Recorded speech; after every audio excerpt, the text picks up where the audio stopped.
And now the word came. Say, this time tomorrow. What if I told you that this time tomorrow, there is a chance that your situation could be turned upside down just like that?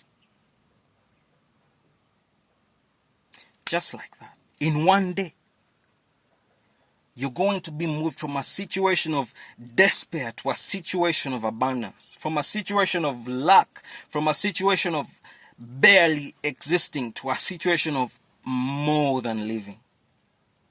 So the word of God came to Elisha and said, this time tomorrow, there's going to be a change. But people doubt it. You might be one of those people who doubts. Or you might be one of those people who a word of God has come into you and says, solution, relax. It might seem bad today, but there is hope in your future.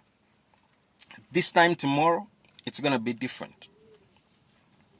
So verse 3 of chapter 7 in Elisha says, now there were 4 men with leprosy sitting at the entrance of the city gates. Now this is where the conversation of a leper's walk comes in.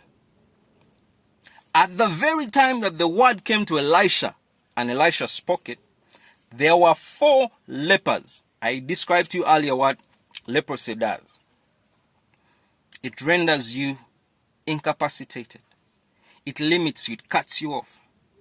And in this case, leprosy is a metaphor for those things that have happened in our lives that have made us weak, that have made us less than, that have made us barely able to live, barely able to walk. Now, in the city, the people who had the feet, the hands, were eating their children. Outside of the city, those who had been cast out, the lepers, were seated at the gate. And the word of God came to Elisha, and Elisha spoke and said, tomorrow, by this time, things are going to be different. So now these 4 lepers are sitting at the gate. They said, why should we sit here waiting to die? They asked each other, we will starve if we stay here.